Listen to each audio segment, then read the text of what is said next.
আমার কোনো প্রেমিক নেই ভাবনা। ছোট পর্দার জনপ্রিয় অভিনেত্রী এবং মডেল আসনা হাবিব ভাবনা বড় পর্দাতে সবার উপস্থিতি রয়েছে তার।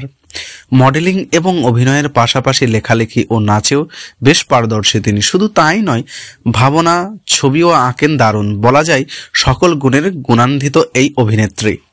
শোবিজ অঙ্গনে দীর্ঘ সময়ের কেরিয়ার হলেও এখন নিজের বিয়ে নিয়ে ভাবছে না এই তারকা। যদিও ভাবনার সমসাময়িক সময়ে অনেক অভিনয়শিল্পী বিয়ে করে ফেলেছেন। কয়েক বছর আগে এক নির্মাতার সঙ্গে নিজের প্রেমের খবর জানালেও বর্তমানে নাকি কারো সঙ্গে প্রেম করছেন না ভাবনা। সম্প্রতি এক সংবাদ মাধ্যমের সঙ্গে আলাপে তেমনটাই তিনি জানিয়েছেন।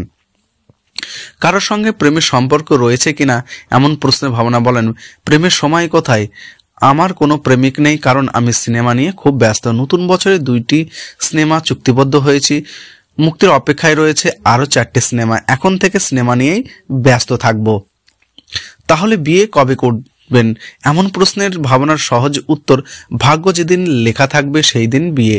বিয়ে তো করতেই হবে, তবে আপাতত নয়। পরিবারের থেকেও বিয়ে নিয়ে কোনো চাপাচাপ নেই। উল্লেখ্য, ছোট পর্দায় দীর্ঘদিনে অভিনয়ের পর 2017 সালে ভয়ঙ্কর সুন্দর সিনেমা দিয়ে চলচ্চিত্র কেরিয়ার শুরু করেন ভাবনা। সম্প্রতি তিনি যুক্ত হয়েছেন চারুলতা নামে নতুন একটি সিনেমায়। চলতি মাসে সিনেমাটির শুটিং শুরু হওয়ার কথা রয়েছে। এদিকে পায়েল সিনেমার শুটিং শেষ করেছেন অভিনেত্রী। এছাড়াও মুক্তির অপেক্ষায় রয়েছেন সরকারি অনুদানের সিনেমা যাবজ্জীবন। এটি পরিচালনা করেছেন ভাবনার বাবা শরীফুল ইসলাম হাবিব।